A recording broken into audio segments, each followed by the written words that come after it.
Good morning everyone. दोस्तों, आज है अक्टूबर 24 2023 और हम लोग करेंगे द इंडियन एक्सप्रेस की न्यूज़पेपर एनालिसिस। अब आप सोच रहे होंगे सर आप इंडियन एक्सप्रेस आज क्यों कर रहे हो? क्योंकि कल थी दुर्गा पूजा, जिसकी वजह से आज द हिंदू न्यूज़पेपर नहीं आया है। कोई बात नहीं, हमें तो नॉलेज लेने से मतलब है, तो आज इंडियन एक्सप्रेस हम लोग कर लेंगे। कल से फिर हम लोग दोबारा से द हिंदू पे स्विच कर जाएंगे। तो आज हम लोग इंडियन एक्सप्रेस करने वाले हैं और आपको यहाँ पे कम से कम तीन टॉपिक जो है वो देखने को मिलेंगे। कहाँ से? पोल्यूशन वाले सेक्शन से। दिल्ली में सर्दियां शुरू हो चुकी हैं। एनसीआर रीजन में पोल्यूशन हमेशा की तरह फिर से आ रहा है। इस बार पंजाब में, हरियाणा में स्टबल बर्निंग थोड़ा सा कम हुआ है। सफर क्या होता है, एयर क्वालिटी इंडेक्स कैसे मेजर करते हैं, और सरकार ने कौन कौन से इनिशिएटिव लिए हैं पोल्यूशन को कम करने के लिए। बहुत इंपॉर्टेंट टॉपिक्स है। यूपीएससी में प्रीवियस ईयर में बहुत सारे सवाल यहाँ से पूछे जाते हैं। प्रीलिम्स में भी यहाँ से सवाल आया है और मेंस में भी यहाँ से सवाल आया है। तो तीन चार टॉपिक हम लोग इसके रिगार्डिंग करेंगे। उसके अलावा इंडिया में जो मेडिकल कॉलेजेस हैं, देखो सबको पता है कि साउथ इंडिया में specially if you go to Karnataka और तमिलनाडु, बहुत सारे मेडिकल कॉलेजेस आपको देखने को मिलते हैं। उसके कंपैरिजन में अगर आप नॉर्थ ईस्ट इंडिया में जाएं या फिर नॉर्थ इंडिया में जाएं तो मेडिकल कॉलेजेस थोड़े कम हैं। तो उसके लिए जो इंडिया का नेशनल कमीशन फॉर द जो जो मेडिकल है, उन्होंने एक गाइडलाइन इशू किया है। वो गाइडलाइंस क्या है उसके बारे में बात करेंगे। इसका इम्पैक्ट क्या हो सकता है और जो सदर्न स्टेट्स हैं वो इसको लेकर नाराज क्यों हैं उसके बारे में बात करेंगे। थोड़ा सा बात करेंगे स्टॉक एक्सचेंज के बारे में। रिपीटेड सा टॉपिक है, ओनली फॉर 2 मिनट्स, इसको हम लोग देखेंगे। उसके अलावा सुप्रीम कोर्ट की जो जजमेंट आई है इस बार अबॉर्शन को लेके, थोड़ा सा उसके बारे में डिस्कशन करेंगे। मैं थोड़ा क्यों कह रहा हूँ, क्योंकि द हिंदू वाले एडिटोरियल से ऑलरेडी हम इसको अच्छे से डिस्कशन कर चुके हैं। उसमें हो सकता है एक दो पॉइंट हम लोग एक्स्ट्रा ऐड कर ले, तो अपने नोट्स को आप यहाँ से थोड़ा सा अपडेट कर सकते हो। दो तीन सेंटेंस आपको थोड़े अच्छे वाले मिलेंगे। चलिए जी, तो सीधा बढ़ते हैं पहले टॉपिक पे। और पहला टॉपिक आप यहाँ पे देख सकते। अच्छा, सबको दशहरे की बहुत बहुत शुभकामनाएं। आज तो दशहरा है, कल दुर्गा पूजा थी। और you know very well Dussehra हम लोग क्यों सेलिब्रेट करते हैं। वैसे तो आप कोई भी स्टोरी उठा के देखें, बॉलीवुड वाली नहीं कह रहा हूँ, इवन 99% आप बॉलीवुड को भी इंक्लूड कर सकते हो। कोई भी आप स्टोरी उठा के देखें पुराने, तो हमेशा एंड में क्या होता है, वही बुराई पे अच्छाई की जीत होती है। यही लेसन समाज में दिया जाता है। स्टोरीज के थ्रू हमारे जो एंसेस्टर्स थे, हमारे जो बुजुर्ग थे, उन्होंने आने वाली जनरेशन को यही समझाने की कोशिश की है कि भैया आप जितनी ही चाहे बुराई कर लें, आप जितने ही पावरफुल हों, कितनी ही पावर आपके पास हो, लेकिन अगर आप बुराई कर रहे हैं तो एंड में रिजल्ट तो एक ही होने वाला है। अच्छाई से आप हारोगे और अल्टीमेटली अपने, कहते हैं ना हमारे यहाँ पे, तो कहते हैं कि भैया पापों का फल जो है आपको मिलता है। तो कर्मा की जो फिलॉसफी है वो भी यही कहती है कि आप जो भी एक्शन लेते हो उसका एक रिएक्शन होता है। आप जो भी एक्शन लेते हो उसका एक कॉन्सिक्वेंस होता है। ठीक है, तो Karma basically means action, right. कोई भी आप एक्शन लेते हो, आप यूपीएससी की तैयारी कर रहे हो, किसी भी एग्जाम की तैयारी कर रहे हो, आपको उसका कॉन्सिक्वेंस आप उसको झेलोगे। अच्छा कॉन्सिक्वेंस भी और खराब कॉन्सिक्वेंस भी। सीरियसली तैयारी कर रहे हो तो पॉजिटिव रिजल्ट आएगा, सीरियसली तैयारी नहीं कर रहे हो तो वैसा ही रिजल्ट आएगा। तो हमें वही मिलता है जो हम लोग डिजर्व करते हैं, हमें वो नहीं मिलता जो हम लोग चाहते हैं। कर्मा थ्योरी यही कहता है। ठीक है, चलिए तो बढ़ते हैं पहले टॉपिक पे। और पहला टॉपिक हमारा यहाँ पे हो जाता है ये वाला। What is the dust suppressant and have they worked in the past? ये भी एग्जाम में क्वेश्चन पूछा जा सकता है, कैसे काम करता है, वो आपको थोड़ा मैं बताऊंगा। लेकिन आज ये दो तीन आर्टिकल हैं जो इंडियन एक्सप्रेस में आए हैं। आप ये वाला आर्टिकल देख लीजिए, तो इसमें सप्रेसेंट की बात की है, इसमें भी जो है सप्रेसेंट्स की बात की है। उसके अलावा स्टबल बर्निंग का जो है टॉपिक है वो अलग से आया है। तो तीनों चारों टॉपिक को मिला के आज हम लोग एक सिंगल पोल्यूशन के बारे में बात करेंगे। तो ये वाला अगर हम लोग आर्टिकल देखें तो यहाँ पे कई अच्छी अच्छी टर्म्स मेंशन की गई हैं। जो ये वाला पॉइंट है ये बहुत इंपॉर्टेंट पॉइंट है। अपने नोट्स के अंदर आप इसको ऐड कर लीजिए। Magnesium chloride hexa hexa hydrate flakes. क्या है ये, मैं देखिए आपको बताऊंगा।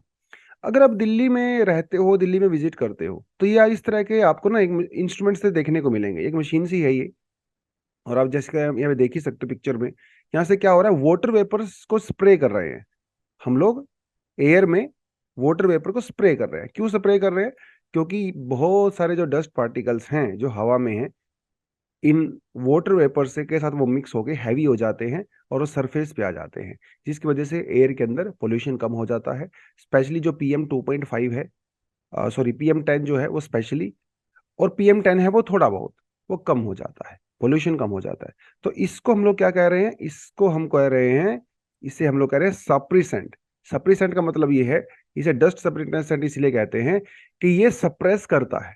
डस्ट की क्वांटिटी को एयर के अंदर कम करता है, उसे सप्रेस करता है, उसके नेगेटिव इंपैक्ट को कम करता है, सप्रेस करता है। सप्रेस का मतलब ये होता है कम करना, उसकी इंटेंसिटी को रिड्यूस करना, इसे कहे हैं डस्ट सप्रेसेंट। लेकिन यूजली हम लोग जनरली क्या करते हैं, इसमें वाटर का यूज करते हैं, वाटर का छिड़काव करते हैं। आपने भी अपने आसपास देखा होगा, जो दुकान वाले होते हैं वो सड़क पे बाहर जहां से मिट्टी उड़ती है वहां पे पानी का छिड़काव कर देते हैं। लेकिन ये चीज भी आपने देखी होगी कि 1-2 घंटे के बाद जो पानी सूख जाता है, गर्मी होती है, सनलाइट आती है, वो इवेपोरेट हो जाता है, तो डस्ट पहले के कंपैरिजन में ज्यादा उड़ती है। यानी कि वाटर का जब हम लोग छिड़काव करते हैं डस्ट के ऊपर, उसकी जो इफेक्टिवनेस है वो उतनी नहीं होती, आधा घंटा 1 घंटा मैक्सिमम मान के चलिए। लेकिन एक नया टेक्निक इन्होंने खोजा है, और इन्होंने कहा कि अगर आप उस वाटर में अगर कैल्शियम और मैग्नीशियम इनको मिक्स कर देते हो, स्पेशली मैग्नीशियम, देखिए यहाँ पे मेंशन किया गया है, मैग्नीशियम क्लोराइड हेक्साहाइड्रेट फ्लेक्स, अगर आप इसको वाटर के साथ मिक्स कर देते हो और उसके बाद सब उसको स्प्रे करते हो, तो ये 5 से 6 घंटे तक काम कर सकता है। हालांकि इसके लिए बहुत स्टडीज की अभी रिक्वायरमेंट होगी, जो हम लोग करेंगे, बट फिलहाल इन्होंने कहा है कि ये जो मैग्नीशियम क्लोराइड हेक्सा फ्लोराइड जो इन्होंने बताया है फ्लेक्स, ये बेटर तरीके से काम करते हैं। राइट, याद रहेगा आपको सबको, ये अपने नोट्स के अंदर आप इसको ऐड कर लेना। उसके बाद अगर हम लोग दिल्ली की बात करें, तो दिल्ली में जो एयर क्वालिटी है वो चली गई है वेरी पुअर कैटेगरी के अंदर। अब आपने ये टर्म्स भी बहुत बार सुनी होंगी, वेरी पुअर, पुअर, सेटिस्फैक्ट्री, है ना। वो क्या होती है वो भी आपको मैं बताऊंगा। तो कुछ एरियाज को आइडेंटिफाई किया गया है दिल्ली में जहां पे एयर क्वालिटी बहुत ज्यादा डाउन चली गई है। क्या आपको याद करना है एग्जाम के लिए? बिल्कुल भी नहीं करना है, क्योंकि यार ये पॉसिबल नहीं है। यहाँ पे एक टर्म का यूज किया गया एयर क्वालिटी इंडेक्स, यानी कि air quality index poor category में है। ये इंडेक्स क्या होता है ये भी आपको बताऊंगा मैं। इसके अंदर एक अलग अलग जो है वो क्राइटेरियाज होते हैं जिसके बेसिस पे डिसाइड किया जाता है। फिर एक टर्म का यूज किया गया है GRAP, मतलब ग्रेडेड रिस्पॉन्स एक्शन प्लान, इसको हम लोग बोलते हैं। इसके तहत क्या किया जाता है, तो आज हमारे इन आर्टिकल में कई सारे टर्म्स यूज हो गई हैं। क्या होता है, अच्छा सफर वर्ड का भी यहाँ पे यूज किया गया है एक जगह पे, ठीक है, वो भी मैं बताऊंगा क्या होता है। AQI, सफर, ये ग्रेडेड रिस्पॉन्स एक्शन प्लान, ठीक है, वाटर डस्ट सप्लाइंट या सप्रेसेंट की बात करें तो वो सब। तो ये टर्म क्या होती है क्या नहीं होती है वो आपको मैं थोड़ा बताऊंगा। तो अगर हम लोग यहाँ पे देखें तो हमें पता चल गया है भैया, मैग्नीशियम क्लोराइड का मैंने बात किया है। ग्रेडेड रिस्पॉन्स एक्शन प्लान क्या होता है, जिसका जैसा कि इसके नाम से ही पता चलता है, ग्रेडेड का मतलब होता है स्टेप वाइज। राइट, एक स्टेप के बाद दूसरा, इसे ग्रेडेड बोलते हैं। मतलब ये है कि अगर पोल्यूशन का लेवल कम होगा तो उसी हिसाब से एक्शन लेंगे। मान लो पोल्यूशन कम है, तो हम लोग स्कूल तो बंद करेंगे नहीं, कॉलेज बंद करेंगे नहीं, फैक्ट्री बंद करेंगे नहीं, डीजल इंजन को बंद करेंगे नहीं। हाँ, अगर पोल्यूशन का लेवल बहुत ज्यादा है, अगर वो एक्सट्रीम सीवियर कैटेगरी में चला गया है, इसका मतलब हम लोग वहां पे स्कूल भी बंद करेंगे, कॉलेज भी बंद करेंगे, डीजल इंजन भी बंद करेंगे और कंस्ट्रक्शन भी बंद करेंगे। इसे बोलते हैं स्टेप वाइज, मतलब जैसी प्रॉब्लम वैसा ही ट्रीटमेंट। स्टेप, इसे कहते हैं ग्रेडेड रिस्पॉन्स एक्शन प्लान। कौन इसको मॉनिटर करता है, कौन रेगुलेट करता है? इसे बोलते हैं हम लोग commission of air quality management, CAQM, याद रखेगा, commission for the air quality management. ये सिर्फ और सिर्फ NCR रीजन के लिए है, मतलब दिल्ली और आसपास के रीजन के लिए, इंडियन कैपिटल के लिए बनाया गया है ये। इससे पहले, CAQM से पहले एक और हमारे पास बॉडी हुआ करती थी, वो इसको रेगुलेट किया करती थी, अभी हम लोगों ने उसको बंद कर दिया है। एक तो आपको याद रखना है, ग्रेडेड रिस्पॉन्स एक्शन प्लान क्या है, एक स्टेप वाइज तरीका होता है पोल्यूशन को कंट्रोल करने का। बेसिकली इमरजेंसी मेजर होता है, यूजली हम इसको इंप्लीमेंट नहीं करते हैं, लेकिन जब एयर क्वालिटी बहुत डिटीरियोरेट हो जाती है तब हम लोग इसको इंप्लीमेंट करते हैं। ये जो GRAP वाला प्लान है, इसे 2016 में सुप्रीम कोर्ट के ऑर्डर के बाद इसको इंप्लीमेंट किया गया था, और एक केस आया था उस समय पे, MC Mehta versus union of India. 2016 में वो केस आया, सुप्रीम कोर्ट ने कहा कि हमारे पास कोई स्पेशल बॉडी होनी चाहिए, कोई स्पेशल प्रोविजन होना चाहिए। उसके बाद फिर हम लोगों ने इसको इंप्लीमेंट किया, और फाइनली 2017 में हम लोगों ने इसको इसको नोटिफाई कर दिया और ये काम में आ गया।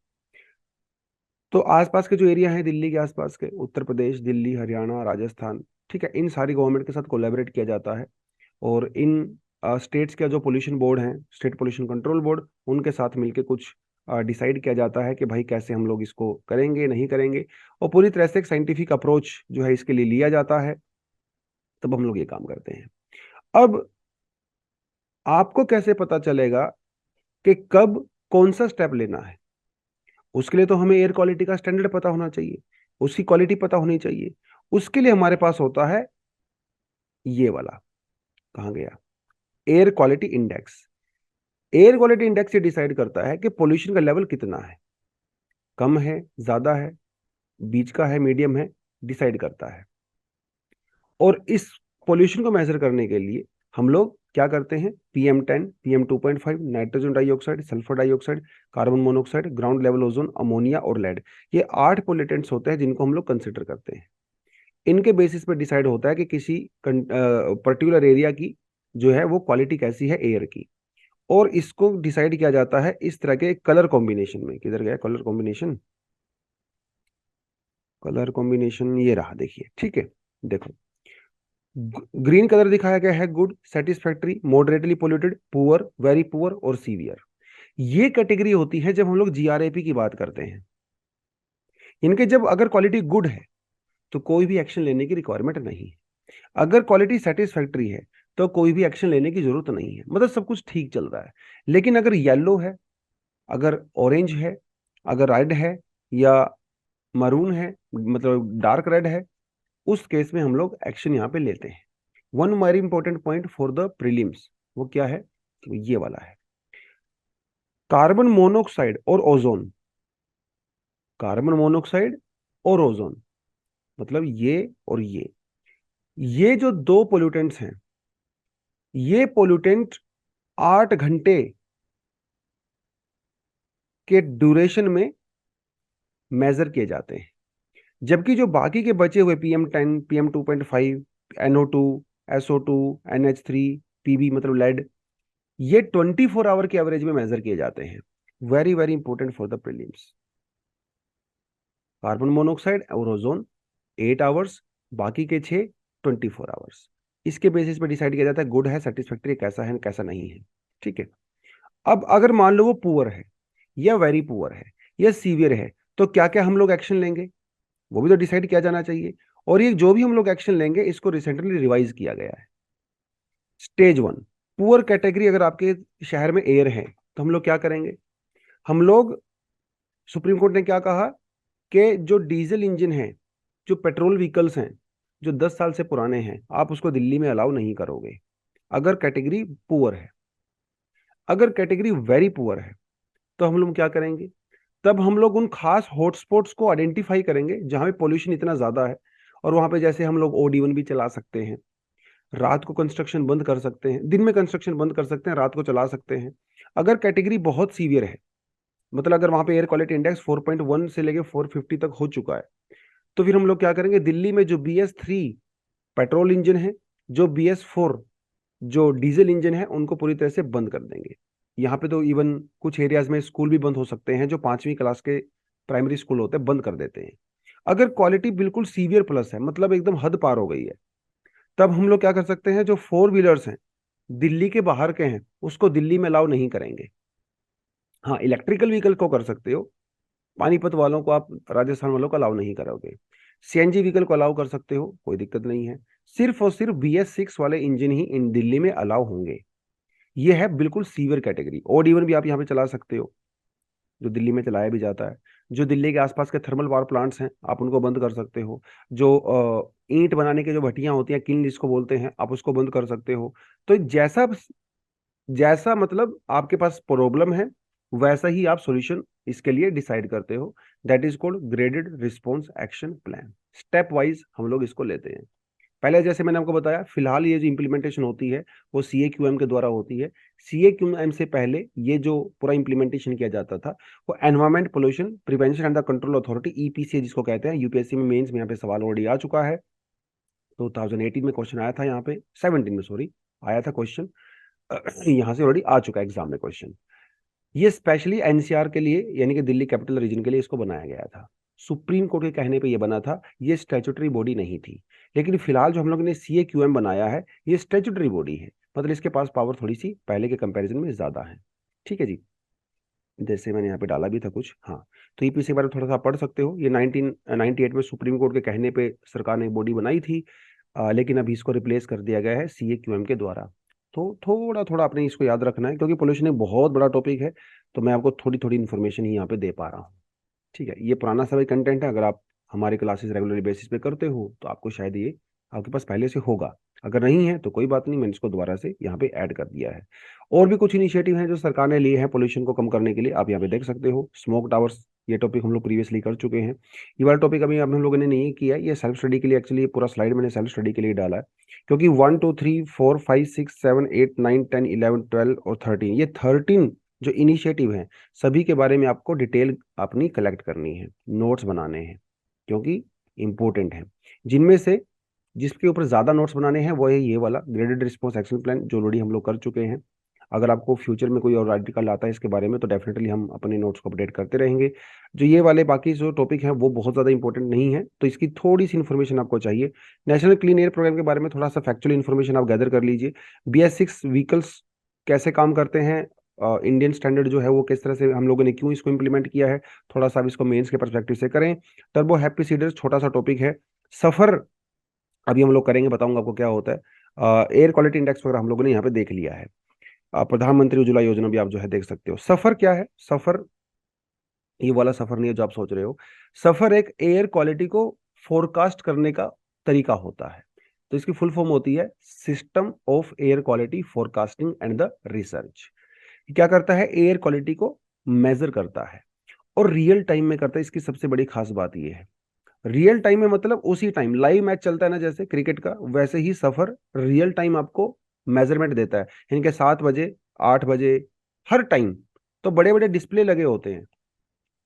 उन डिस्प्ले के ऊपर हमेशा शो होता रहता है कि अच्छा यहाँ पे भैया CO2 कितना है, यहाँ पे कार्बन मोनोऑक्साइड कितनी है, यहाँ पे NO2 कितना है। वो सब रियल टाइम में चलता रहता है। वो सफर जो है उसको करता है, और इसे Indian institute of tropical meteorology IITM के द्वारा इसको डिजाइन किया गया, इसको बनाया गया। और ये जनरल पब्लिक की अवेयरनेस के लिए बेसिकली हम इसको करते हैं। तो दिल्ली में कई जगह पे वो सफर के बड़े बड़े होर्डिंग्स और वो डिस्प्ले लगे हुए हैं, और जो हर जगह पे जैसे सफदरजंग में एक लगा हुआ है बहुत बढ़िया। ठीक है, तो वो रियल टाइम दिखाता है पब्लिक अवेयरनेस के लिए। ये पूरे कंट्री में नहीं है, कुछ कुछ सिटीज में है। ऑलरेडी इस टॉपिक को हम लोग कर चुके हैं। तो एयर क्वालिटी इंडेक्स के अंदर जो गैसेज हैं, जो पोल्यूटेंट्स हैं, वो आपको पता होना चाहिए। सफर क्या होता है, CAQM क्या होता है, EPCA क्या होता है, स्टबल बर्निंग वाला टॉपिक अभी हम लोग करेंगे। ये सब आपके लिए काफी इंपॉर्टेंट है एग्जाम के परस्पेक्टिव से। मैं इसको थोड़ा थोड़ा करके निकल रहा हूँ बिकॉज ये करंट अफेयर की क्लास है, तो बहुत बेसिक्स में हम लोग नहीं जा सकते। और क्योंकि इन टॉपिक्स हम लोग पहले काफी अच्छे से कर चुके हैं, तो रिपीटेड से टॉपिक है, तो इसीलिए थोड़ी थोड़ी इन्फॉर्मेशन अगर आप कभी ले लेते हो तो आपके लिए सफिशिएंट होगा। हाँ, अगर आप फाउंडेशन कोर्स वगैरह करते हैं क्लासेस में तो बहुत डिटेल में पोल्यूशन पे हम लोग डिस्कशन करते हैं, बिल्कुल बेसिक से। उसके अलावा एक और जो टॉपिक यहाँ पे आता है वो है स्टबल बर्निंग को लेके, फार्म फायर्स को लेके। पंजाब में इस बार बहुत कम फार्म फार्म जो है वो फायर हुआ है as compare to previous years, तो ये तो बहुत अच्छी बात है। यहाँ पे देखिए आप, पंजाब ब्रीथ्स इजी, मतलब चीजें थोड़ी बेटर हुई हैं। As farm fires down by the half, आधा हो गया भैया फार्म फायर। अगर आप देखें यहाँ पे तो साफ साफ लिखा हुआ है। इस बार 15 अक्टूबर, 15 सितंबर से लेके 22 अक्टूबर, पंजाब में कितने केस हुए हैं फार्म फायर के? 1800 के लगभग हुए हैं। जबकि पिछले साल इसी दौरान वो लगभग 3500 से भी ऊपर थे। मतलब आधे केस हुए हैं पंजाब के अंदर। इसका रीजन क्या है? तो सीधी सी बात है, इसका रीजन है गवर्नमेंट पॉलिसी। एक जो सबसे बड़ा प्राइमरी रीजन है वो यही नजर आता है। पंजाब में इस समय जो सरकार है उस तरह के काम वो कर रही है वहां पे। इसका कुछ और रीजन भी हो सकता है। इसका एक रीजन ये हो सकता है जो कि यहाँ पे मेंशन भी किया गया है, कि इस बार ना पिछले हफ्ते ना 2 3 बार बारिश हुई, हल्की हल्की बारिश हुई, जिसकी वजह से क्या होता है, जो जो पराली होती है जिसे स्टबल बोलते हैं, वो गीली हो गई है। और गीली होने की वजह से उसके अंदर किसान आग नहीं लगा रहे हैं। लेकिन जैसे ही सनलाइट आएगा और गर्मी थोड़ी बढ़ेगी, तो हो सकता है जब वो ड्राई हो जाए तो किसान उसमें आग लगा सकते हैं। तो कुछ लोगों का ये कहना है कि ये जो स्टबल बर्निंग हुई है साहब, ये सिर्फ थोड़ी डिले हुई है, रुकी नहीं है।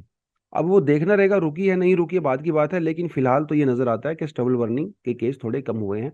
हरियाणा में भी कम हुए हैं, पंजाब में भी कम हुए हैं, और राजस्थान वगैरह में तो पहले से कम थे। तो स्टबल बर्निंग वाला केस जो है थोड़ा सा हमें पता होना चाहिए। ठीक है, स्टबल बर्निंग क्या होता है, क्या नहीं होता है, कैसे काम करता है। तो Punjab, Haryana, Rajasthan, some part of Uttar Pradesh, के स्टबल बर्निंग होते हैं, खासकर अक्टूबर नवंबर के महीने में। ये काफ़ी सीवियर हो जाता है क्योंकि धान की कटाई होती है तो स्टबल बर्निंग होती है। लेकिन अक्टूबर नवंबर ये फेस्टिवल सीजन भी होता है दिल्ली में, ठीक है। दिवाली भी ये भी आएगा, अभी दुर्गा पूजा हुई, दशहरा हुआ, तो ये एकदम पूरा फेस्टिवल सीजन जो है शुरू हुआ है। अक्टूबर नवंबर में जो पोल्यूशन का लेवल है वो साल भर के कंपैरिजन में कई गुना ज्यादा बढ़ जाता है दिल्ली में। तो क्या इसका रीजन सिर्फ एक स्टबल बर्निंग है?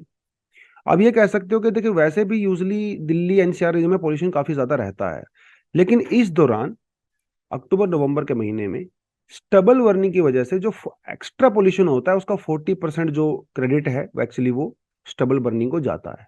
तो स्टबल बर्निंग एक बहुत बड़ा फैक्टर है, खासकर इन 2 महीने में दिल्ली में। खासकर आप अक्टूबर के एंड से अगर जाएं, नवंबर के फर्स्ट वीक तक जाएं, तो वो काम करता है, मतलब काफी असर डालता है दिल्ली में। लेकिन इसके साथ साथ कुछ और रीजंस भी यहाँ पे नजर आते हैं, जैसे कुछ ज्योग्राफिकल रीजंस भी हैं। इस समय अगर आप देखोगे जो एयर की जो, यानी कि जो हमारा विंड है, विंड की जो वेलोसिटी है बहुत कम है, हवा रुक जाती है।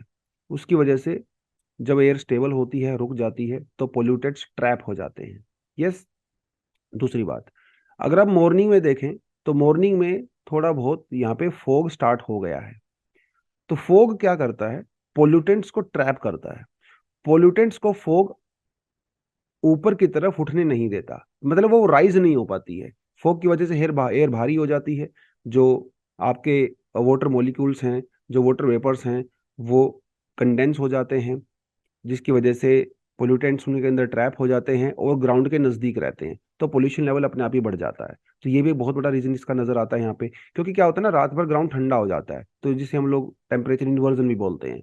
ग्राउंड ठंडा हो जाता है, जो वाटर वेपर्स ग्राउंड के बिल्कुल नजदीक में होते हैं वो कंडेंस हो जाते हैं और क्लाउड फॉर्मेशन हो जाती है, तो जो पोल्यूटेंट्स हैं वो यहाँ पे ट्रैप हो जाते हैं। एक तो ये रीजन है यहाँ पे। एक रीजन यहाँ पे ये भी है कि अगर आप एनसीआर रीजन को देखें तो इसमें कॉन्टिनेंटैलिटी का फैक्टर बहुत ज्यादा आता है। मतलब अगर दिल्ली को देखें आप, ये किसी कोस्टल एरिया में तो है नहीं। कोस्टल एरिया में क्या होता है, सी ब्रीज लैंड ब्रीज होता रहता है, हवा चलती रहती है, तो जो पोल्यूटेंट्स है वहां से रिमूव हो जाते हैं। दिल्ली में ऐसा कुछ भी नहीं है, ठीक है। तो कॉन्टिनेंटैलिटी वाला फैक्टर है, ये फोग वाला फैक्टर है, स्टबल बर्निंग वाला फैक्टर है। और अगर आप दिल्ली में जाए तो इंडिया की कैपिटल है भाई, तो इसको डेवलपमेंट करने के लिए बहुत सारे कंस्ट्रक्शन इनिशिएटिव यहाँ पे लिए जाते हैं। अगर आप दिल्ली में देखोगे तो हर टाइम फ्लाई ओवर सड़कें बनती रहती हैं, कुछ ना कुछ चलता रहता है कंस्ट्रक्शन। कंस्ट्रक्शन सबसे बड़ा फैक्टर है दिल्ली में पोल्यूशन का, खासकर PM10 और PM2.5। ये सारे फैक्टर मिलके दिल्ली को एक बड़ा ही ऐसा जोन बनाते हैं जो कि बहुत ज्यादा पॉल्यूशन जहाँ पे होता है। अब यहाँ पे एक चीज पर ध्यान में आपको दिलवाना चाहूंगा। कुछ दिन पहले मुंबई का जो पोल्यूशन लेवल है as per AQI, air quality index, वो दिल्ली से ज्यादा हो गया था। दिल्ली से ज्यादा पोल्यूशन मुंबई में हो गया था। इसका रीजन भी क्या है? इसका रीजन भी वही है, कंस्ट्रक्शन। देख, मुंबई में भी इस समय भयंकर कंस्ट्रक्शन चल रही है, खासकर मेट्रो वेट्रो वहाँ पे बन रही है। बहुत सारे जो है सी लिंक वगैरह वो डेवलप हो रहे हैं। तो जो डस्ट उड़ता है ना कंस्ट्रक्शन साइट से, वो पोल्यूशन क्रिएट करता है, खासकर PM2.5 और PM10। वो एक रीजन यहाँ पे नजर आता है। तो स्टबल बर्निंग का इंपैक्ट क्या होता है? एनवायरमेंटल इंपैक्ट तो ऑफ कोर्स होता ही है, स्मोक इससे आती है, ठीक है। सूट पार्टिकल्स, हीट जनरेट होती है, क्योंकि सूट पार्टिकल्स क्या करते हैं, हीट को एब्जॉर्ब करते हैं।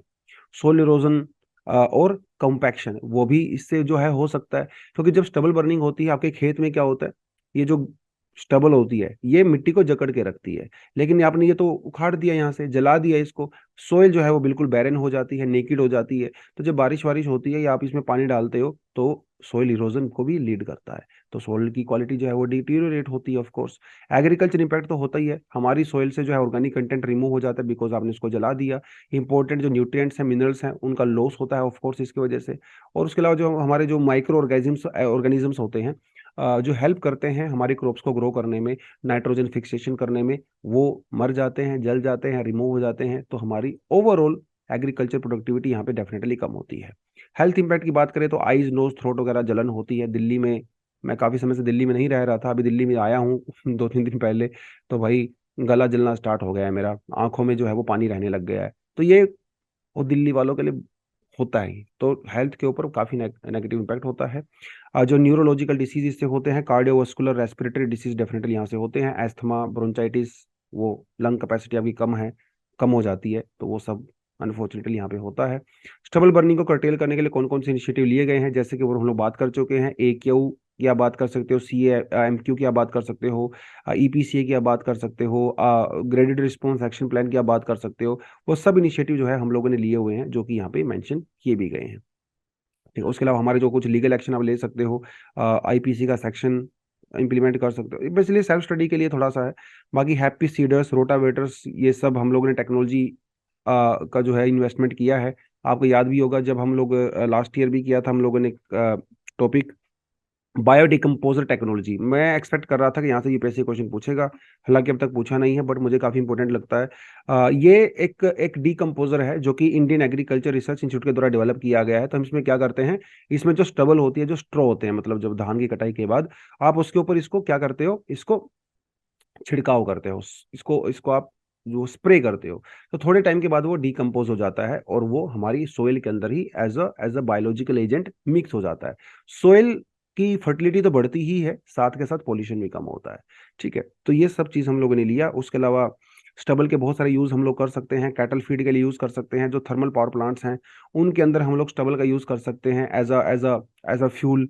और दिल्ली के अंदर तो ये मैंडेटरी कर दिया गया है आसपास के एरियाज में, कि जो दिल्ली में आसपास में जो थर्मल पावर प्लांट है वहां पे उसको यूज किया जाए।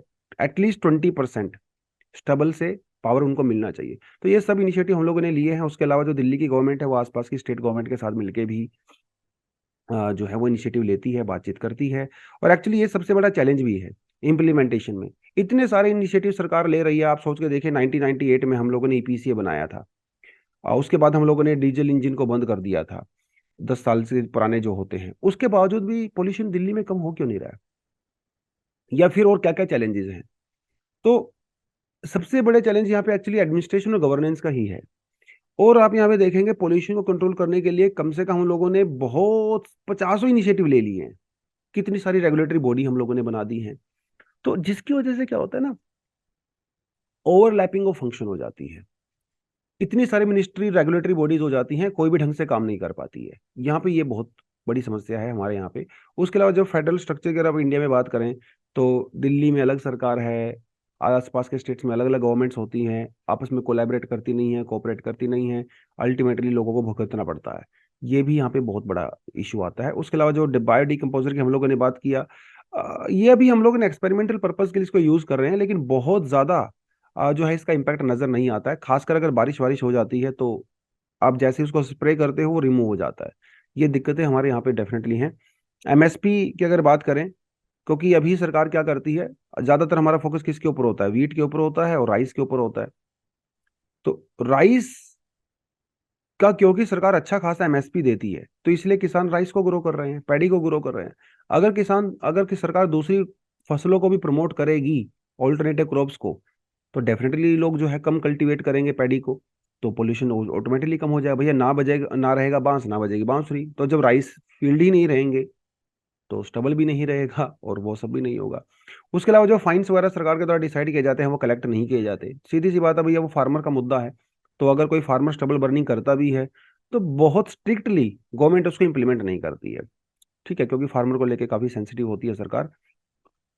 बाकी जो मार्जिनल छोटे फार्मर्स होते हैं, उनके पास कोई स्कोप होता नहीं है, क्योंकि स्टबल को खेत से रिमूव करना अपने आप में एक बहुत कॉस्टली प्रोसेस होती है। तो छोटे किसान तो नहीं कर पाते, बड़े किसान हो सकता है इसको कर भी लेते होंगे। तो एक ये भी समस्या यहाँ पे नजर आती है।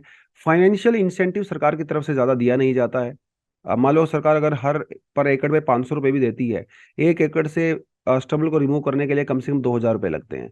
तो वो फाइनेंशियल चैलेंजेस भी डेफिनेटली यहाँ पे नजर आते हैं, कॉस्ट बहुत ज्यादा आती है। टेक्निकल इंटरवेंशन भी अगर हम लोग करते हैं उसकी कॉस्ट भी बहुत ज्यादा होती है। जैसे थर्मल पावर प्लांट का मैंने आपको बताया, अगर सरकार कहती है कि 20% मैंडेटरी है, तो इसका मतलब खेत से थर्मल पावर प्लांट तक लेके जाना, जो ट्रांसपोर्ट की कॉस्ट होती है, उसको मैनेज करने की जो कॉस्ट होती है, लोडिंग अपलोडिंग वगैरह वो सब कॉस्ट होती है। वो कौन बियर करेगा, क्या वो कंपनी बियर करेगी? अगर वो कंपनी बियर करती है तो जो इलेक्ट्रिसिटी जनरेट करती है वो इलेक्ट्रिसिटी महंगी हो जाएगी। अगर सरकार बेयर करती है तो सरकार के पास इतना पैसा है ही नहीं, और किसान तो बेयर इसको क्यों करेगा, वो तो पहले ही गरीब है।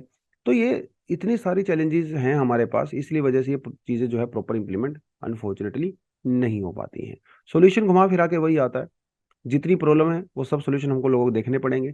स्वामीनाथन जी ने कहा था कि भैया एवरग्रीन, आप एवरग्रीन एग्रीकल्चर की बात उन्होंने कहा था। नेचर के साथ सस्टेनेबली हम लोग उसको ग्रो करें।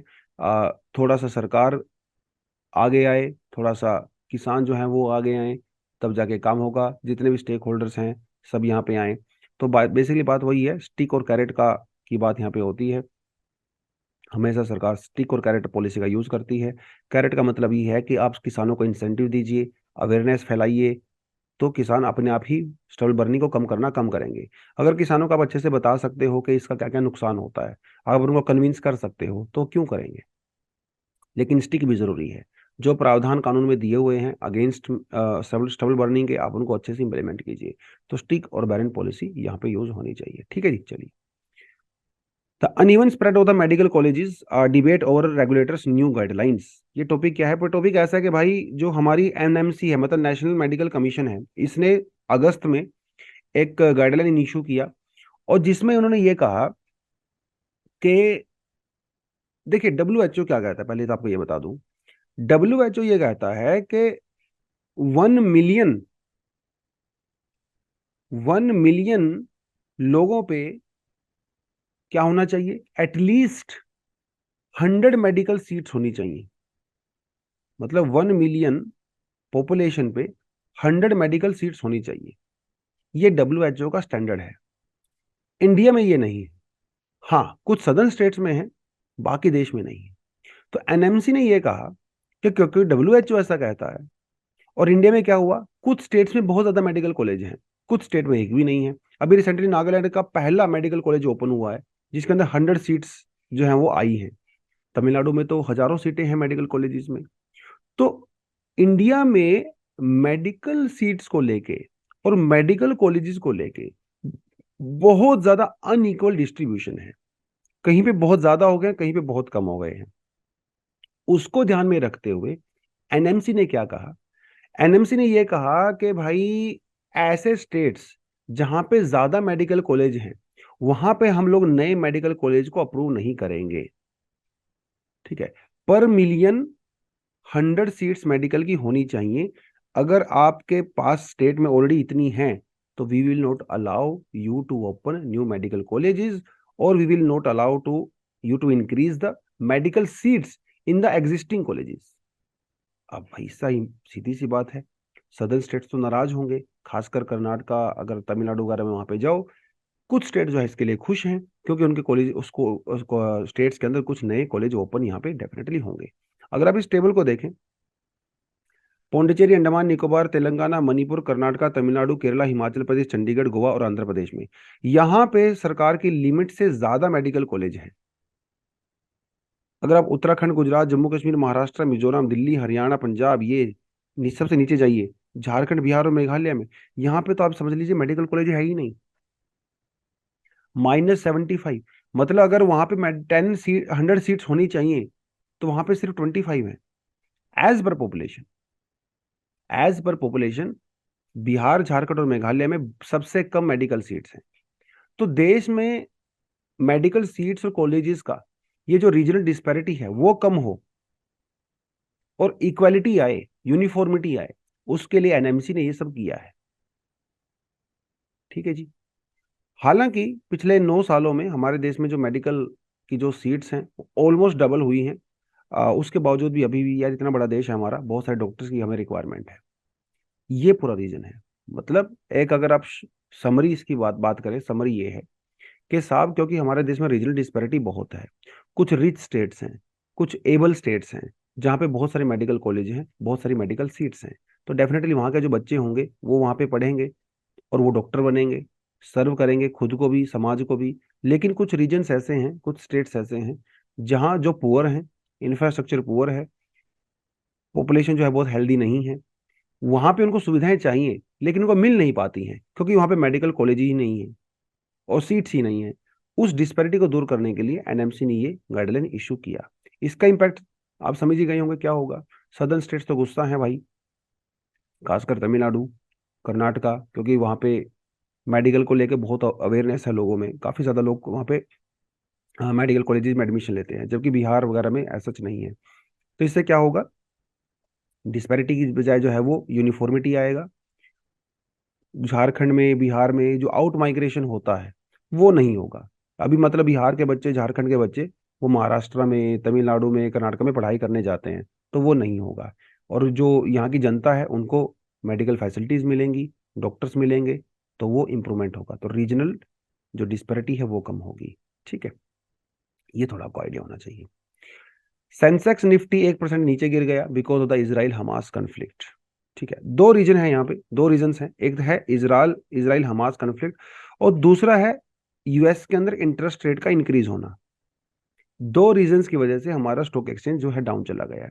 स्टॉक एक्सचेंज क्यों डाउन जाता है? जब लोग इंडिया से इन्वेस्टमेंट को निकाल के बाहर की तरफ लेके जाना शुरू कर देते हैं, तो स्टॉक मार्केट जो है वो डाउन हो जाता है। तो पहली बात तो इजराइल हमास कन्फ्लिक्ट की वजह से जो अनसर्टेनिटी बनी है, वो तो एक डेफिनेटली रीजन है ही। उसके अलावा जो अमेरिका के अंदर जो इंटरेस्ट रेट इंक्रीज होगा, उसकी वजह से भी हमारे देश से इन्वेस्टमेंट बाहर जा रही है। क्योंकि जब अमेरिका में इंटरेस्ट रेट इंक्रीज होता है तो इसका मतलब ये हुआ कि अमेरिकन जो बॉन्ड होते हैं उनके अंदर इन्वेस्टमेंट करना काफी अट्रैक्टिव हो जाता है। और जब अमेरिका में इन्वेस्टमेंट अट्रैक्टिव होती है तो डेफिनेटली भाई लोग अमेरिका में इन्वेस्ट करना पसंद करेंगे, इंडिया में क्यों करेंगे? तो यहाँ से पैसा निकाल के अमेरिका में ले जाते हैं, जिसकी वजह से हमारा स्टॉक एक्सचेंज वो डाउन चला जाता है। तो थोड़ा सा you should have some idea about the BSC, Bombay stock exchange, national stock exchange, क्योंकि ये हमारे पास दो सबसे बड़े स्टॉक एक्सचेंज होते हैं। तो ये थोड़ा सा आप सेल्फ स्टडी के परस्पेक्टिव से इसको यहाँ से कर सकते हैं। चलिए जी, एडिटोरियल क्या कहता है? एडिटोरियल जो है वो अबॉर्शन, अभी जो जजमेंट आया है उसके बारे में बात करता है। और ये जजमेंट जो आया है वो क्या कहता है? उसने ये कहा कि देखिए, इंडिया में जो कानून है ना वो है 20 से लेके 24 वीक तक। अगर कोई वीमेन प्रेग्नेंट है और अगर वो अबॉर्ट करवाना चाहती है तो उसके लिए कुछ टर्म्स एंड कंडीशंस होती हैं। ठीक है, जैसे बच्चे की अगर अंदर डिफॉर्मिटी है, अगर वो वीमेन जो है रेप सर्वाइवर है, वो सब रीजंस उसके अंदर होते हैं 20 से 24 वीक तक। लेकिन अगर आपकी प्रेगनेंसी 24 वीक से ज़्यादा हो जाती है, उसके बाद अगर आप टर्मिनेट करना चाहते हो प्रेगनेंसी को, तो उसके लिए एक जुडिशियल प्रोसेस होती है। आपको एक रिट पिटीशन डालनी पड़ती है कोर्ट में, वहां से परमिशन लेके आप कर सकते हो। बहुत एक्सेप्शनल केसेस में ऐसा होता है। और ये जो केस था वो 26 वीक का था, दिल्ली का ये केस था। एक वीमेन जो है 26 वीक प्रेग्नेंट थी। उसने कहा कि साहब, क्योंकि मैं मेंटली स्टेबल नहीं हूँ, 1 साल पहले मेरा दूसरा बच्चा हुआ था और अभी दूसरा बच्चा एक और हो जाएगा, तो मैं उसको अफोर्ड नहीं कर पाऊंगी, मैं उसको रेज नहीं कर पाऊंगी, फाइनेंशियली, मेंटली, इमोशनली मेरे लिए बर्डन है, तो प्लीज मुझे टर्मिनेट करने दीजिए। हालांकि जब डॉक्टर ने उस बच्चे को चेक किया पेट में, वो तो पूरी तरह से हेल्दी था, स्वस्थ था, कोई दिक्कत नहीं थी। हाँ, मदर जो है वो, उसको दिक्कत थी, थोड़ा वो डिप्रेशन में थी बिकॉज ऑफ दैट। अब सवाल खड़ा हुआ जुडिशरी के सामने, भैया ये कैसे करें, क्या ना करें? फाइनल डिसीजन जो है वो बच्चे की फेवर में लिया गया और सुप्रीम कोर्ट ने अबॉर्ट करवाने से मना कर दिया। सुप्रीम कोर्ट का यह कहना है कि जो इसके पेट में बेबी है उसकी अपनी एक लाइफ है। तो यहाँ पे बच्चे के जो राइट्स हैं, मतलब फीटस के जो राइट्स हैं, उस राइट ने वीमेन के जो राइट्स हैं उनको सुपरसीड कर दिया। तो women right versus foetus right, foetus right की यहाँ पे जीत हुई।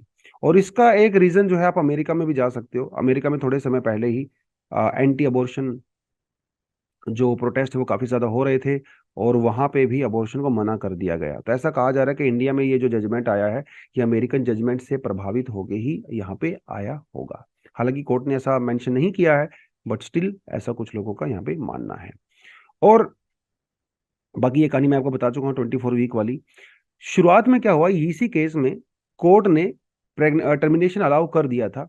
लेकिन फिर बाद में क्या, एक डॉक्टर थे, जो एम्स के बोर्ड में एक डॉक्टर थे, उन डॉक्टर ने एक ईमेल किया और उस ईमेल में ये लिखा कि साहब, हम इस बच्चे को टर्मिनेट नहीं करना चाहिए, क्योंकि ये जो फीटस है, बेबी है जो पेट में, देखा, हालांकि वो फुल बेबी नहीं है, जो फीटस है उसकी हार्ट बीट को रोकना पड़ेगा, क्योंकि उसके अंदर हार्ट बीट पूरी तरह से डेवलप हो चुकी है। और हार्ट बीट रोकने का मतलब ये है कि you are almost committing a murder. उस बात को ध्यान में रखते हुए कोर्ट ने क्या कहा? कोर्ट ने यही कहा कि हम लोग इस बच्चे को टर्मिनेट अलाउ नहीं करवाएंगे। हालांकि मदर को डिप्रेशन है, लेकिन वो मैनेजेबल है। ऐसा कोर्ट ने कहा कि उसके लिए दवाइयां वगैरह ली जा सकती हैं, वो मैनेजेबल है। इवन अगर वो वीमेन चाहे तो बाद में उस बच्चे को अडॉप्शन के लिए भी डाल सकती हैं, अगर उनको ऐसा लगता है तो। ऐसा कोर्ट ने यहाँ पे कहा। अब सवाल ये उठ के खड़ा होता है कि हम लोग किस चीज को इंपॉर्टेंस यहाँ पे देंगे। कोर्ट ने ये कहा कि जो फीटस है वो फीटस एक पर्सन है। अब फीटस एक पर्सन है और जो वीमन है वो भी एक पर्सन है, दोनों ही पर्सन है। तो किस पर्सन के अधिकारों को हम लोग प्रेफरेंस ज्यादा देंगे, ये एक सवाल यहां पे खड़ा हुआ। कोर्ट ने कहा कि जो पेट में फीटस है एज अ पर्सन उसको हम लोग कंसिडर कर रहे हैं, उसको हम लोग ज्यादा प्रेफरेंस देंगे। अब सवाल ये खड़ा हुआ कि यार एक फीटस जो है वो, उसकी इंटेलेक्चुअल डेवलप हुआ नहीं है, उसके ऑर्गन पूरी तरह से डेवलप हुए नहीं हैं, वो सोच नहीं सकता, अपने डिसीजन नहीं ले सकता, जबकि एक वीमन है वो सोच सकती है, समझ सकती है, ऑर्गन उसके डेवलप हैं। तो फिर आप ऐसा कैसे कर सकते हो, एक हाफ डेवलप्ड पर्सन को आप एक फुल ग्रोन पर्सन से आप कंपेयर नहीं कर सकते। तो वीमेन के जो राइट्स हैं अबॉर्शन के लिए इंडिया में, वो जैसे थे वैसे रहने चाहिए। क्योंकि ये जो सुप्रीम कोर्ट का जजमेंट है ये आगे फ्यूचर में भी बहुत कुछ डिसाइड कर सकता है। इसको रेफरेंस लेके अब आप देखेंगे बहुत सारे अबॉर्शन के केसेस को मना किया जाएगा। जबकि अभी तक क्या हो रहा था, इंडिया में जो अबॉर्शन का जो लॉ था वो काफी लिबरल था। Even it was more liberal than many European countries, but still. तो ये जजमेंट जो है इसलिए इंपॉर्टेंट हो जाता है। तो यही कुछ कुछ दो चार पॉइंट इसके अंदर बताए गए हैं। और हालांकि अगर आपको कुछ कंटेंट पढ़ना है तो आप यहाँ से पढ़ सकते हो, लेकिन ये कंटेंट जो है मोस्टली फैक्चुअल है, जो हम लोग प्रीवियस क्लासेस में कई बार कर चुके हैं। ठीक है जी, बस आज के लिए इतना ही था। इंडियन एक्सप्रेस आज हम लोगों ने पहली बार कंप्लीटली किया है, मेरे ख्याल से एक आधी बार शायद पहले किया होगा कुछ महीने पहले। जब द हिंदू न्यूज़पेपर नहीं आया होगा तो कल से हम लोग दोबारा से द हिंदू न्यूज़पेपर पे शिफ्ट करेंगे। कभी कभी इंडियन एक्सप्रेस में बहुत अच्छे आर्टिकल्स आते हैं, बहुत मजा आता है उनको पढ़ने में। लेकिन अगर द हिंदू से कंपेयर करते हैं तो आग मान के चलेगा, अगर एक वीक में 7 डेज मानते हैं तो एक वीक में 4 से 5 दिन द हिंदू में बहुत अच्छे आर्टिकल आते हैं, 2 दिन थोड़े खराब रहते हैं। इंडियन एक्सप्रेस को कंपेयर करें तो आप 2 से 3 दिन डिसेंट आर्टिकल आते हैं, बाकी ज्यादातर पॉलिटिकल न्यूज ज्यादा रहती है। तो इसलिए हम लोग द हिंदू कंसिडर करते हैं, बट कभी कभी इंडियन एक्सप्रेस में भी डिसेंट आर्टिकल आते हैं। क्योंकि हम द हिंदू करते हैं तो इसलिए हम लोग जो है उसकी तरफ थोड़ा सा ज्यादा फोकस करते हैं। अगर आप यूपीएससी के प्रीवियस ईयर क्वेश्चंस की बात करें तो अगर देखोगे जो क्वेश्चन न्यूज़पेपर बेस्ड आते हैं, खासकर मेंस में, प्रीलिम्स की बात नहीं कर रहा हूँ, बहुत बढ़िया से आप द हिंदू के आर्टिकल से उसको हैंडल कर सकते हो। इंडियन एक्सप्रेस से उतने अच्छे से हैंडल नहीं होते हैं ये। यूपीएससी का पैटर्न भी ऐसा ही रहा है अनफॉर्चुनेटली।